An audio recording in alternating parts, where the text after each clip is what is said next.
TVU Noticias Central. Ya volvemos de la pausa para hablar de una serie de temáticas en profundidad. Nos acompaña con nosotros acá, en la edición central de TVU Noticias, en este día viernes, el diputado ecologista Félix González. Félix, gracias por estar con nosotros y comentarnos detalles de varias temáticas en particular. Una tiene que ver con este lote a la venta en el sector del santuario de la naturaleza y también, obviamente, hablar de los avances, los pros y los contras de la ley de pesca. Gracias por estar con nosotros. No, gracias a usted por invitarme. Hablando en esta temática que también levantó usted directamente, en cómo este tipo de situaciones escapan o podrían escapar también a la norma, a los marcos ideales.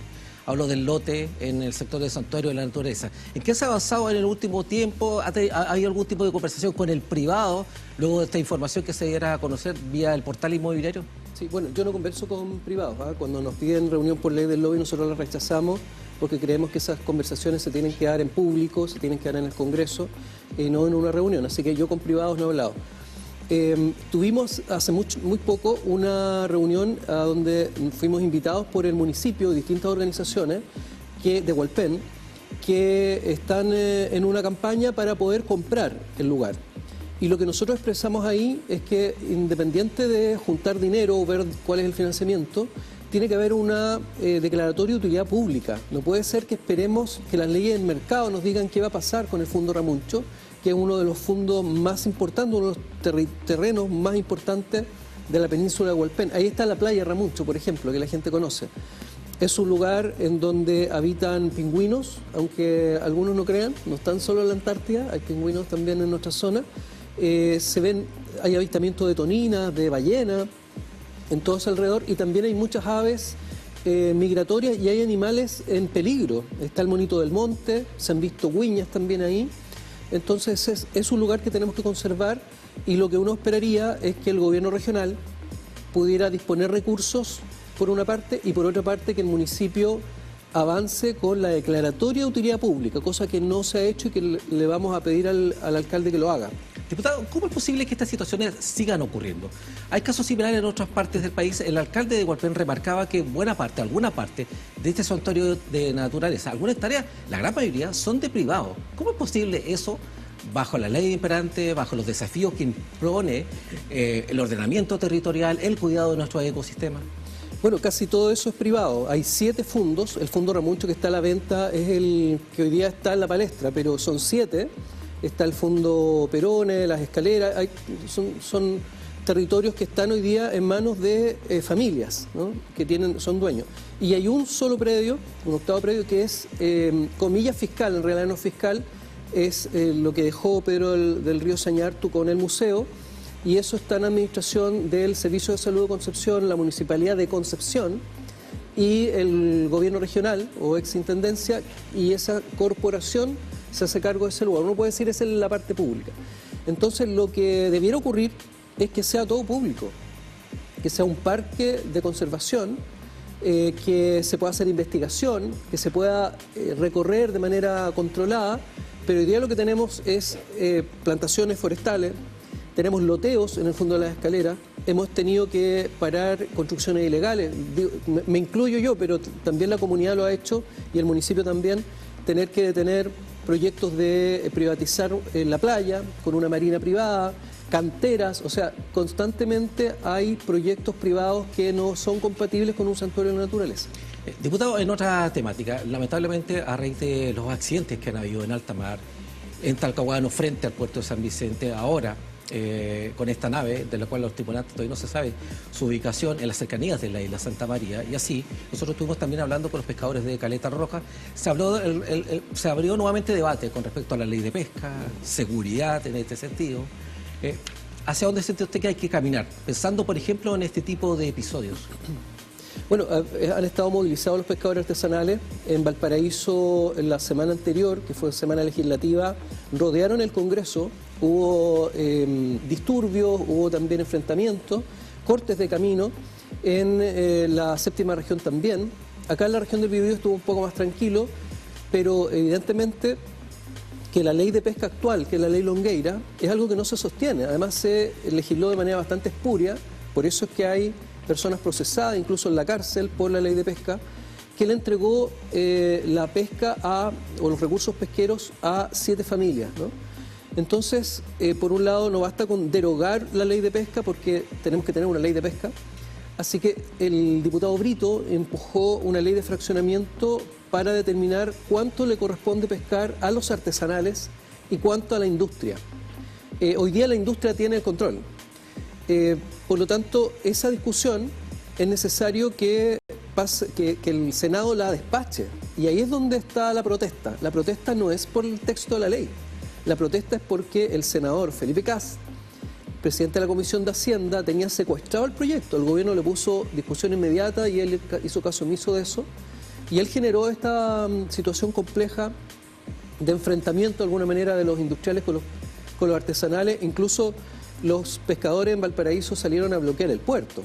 Entonces tenemos una situación de crisis, pero esa situación de crisis tiene que ver con un bloqueo que está haciendo quienes no tienen la mayoría en este caso en el Congreso, de bloquear una ley para que no salga, favoreciendo a los mismos que hoy día tienen el control. Este tema de la ley, del fraccionamiento, de la repartición de cuotas, no es un tema nuevo. Esto se viene desde que el mundo es mundo, desde que la pesca es pesca, se viene desarrollando. Apelando precisamente a este tema, que hay falta de consenso político.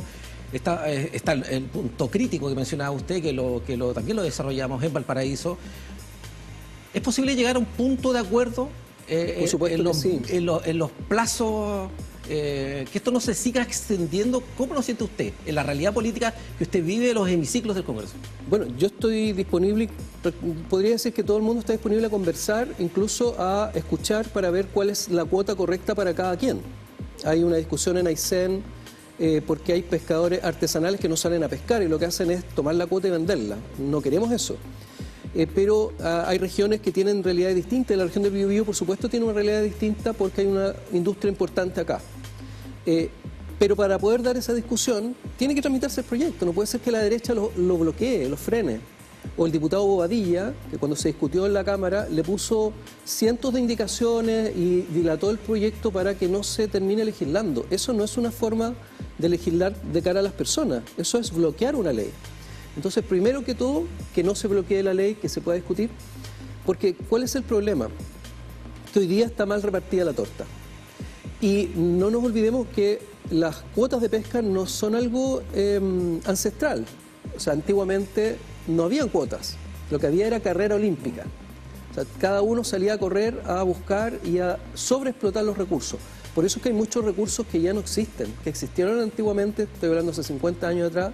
La corvina, por ejemplo. La merluza tuvo también bastantes problemáticas en este sentido. Claro, entonces ahora finalmente termina peleándose algo que se consideraba antes una plaga, que era la jibia, hoy día es un recurso. Esa falta de visión de futuro es la que ha hecho que estemos en esta situación de que hay que estar cuoteándose los pescados, para decirlo en simple.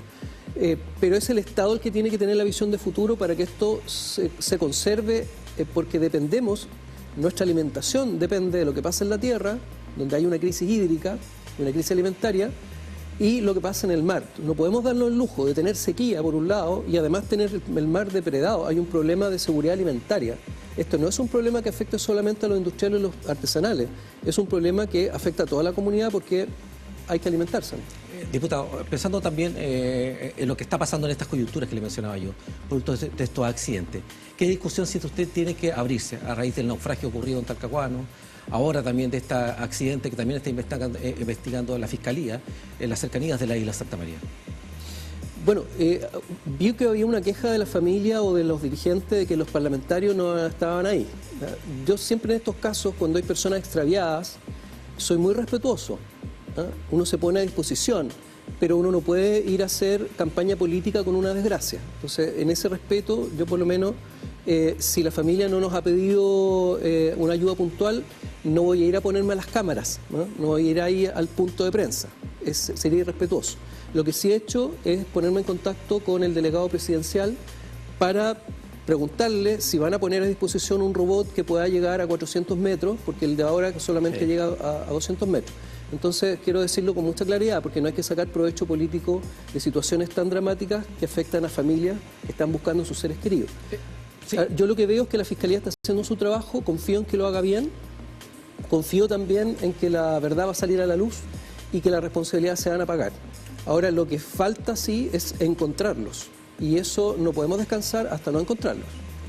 Diputado, una última pregunta. Pensando en los aranceles decretados por Estados Unidos para Chile del 10%, ¿eso cómo podría rebotar en las economías regionales? Bueno, pasa que se excluyó dos cuestiones muy relevantes para Chile, lo que de alguna manera nos tranquiliza en parte, que es el cobre y la madera, porque sería un tremendo problema, porque Chile, sobre todo lo que tiene que ver con el cobre, es gravitante incluso para el valor de la moneda nuestra. Pero evidentemente estos aranceles unilaterales son injustos, porque Chile no le cobra aranceles a Estados Unidos, por lo tanto no hay ninguna reciprocidad, como dijo Trump. Creo que es además una falta de fineza en haber excluido a Chile, porque tenemos tratado de libre comercio que se tienen que hacer valer, y puede afectar a todos los otros sectores productivos. O sea, hay exportadores de fruta, por ejemplo, de nuestra propia zona, que están exportando a Estados Unidos, y el comprador allá, por un 10% de diferencia, puede elegir comprar a otra persona o a otra empresa. Entonces puede tener impactos muy directos, sobre todo en esta región que es, de alguna manera, vive en parte de la exportación. ¿Por qué digo esto? Porque un 10% parece poco, pero resulta que a veces los márgenes de ganancia que tienen algunos negocios son un 10, un 20 o un 25%, un 30% cuando son grandes negocios como márgenes grandes. Y si ese 10%, 15% de ganancia se lo va a comer el arancel, bueno, entonces ese comprador va a decidir comprar dentro de Estados Unidos. Nos puede afectar, y por eso nosotros vamos a pedir que el próximo martes, que hay sesión de la Comisión de Relaciones Exteriores, el gobierno explique cuáles son las herramientas que va a utilizar, porque debiera ir a reclamar a la OMC, porque nosotros sí tenemos un tratado de libre comercio a diferencia de los otros países. Bien. Diputado, gracias por estar con nosotros en esta edición de Viernes de Buenas Noticias. Había varias temáticas a desarrollar. Aprovechamos en este sentido las jornadas distritales que tienen para poder conversar de la realidad país y también de la realidad región. Muchas gracias por la invitación. Bien, perfecto. ¿A ustedes qué les parece hacer una pausa? Después seguimos con más informaciones.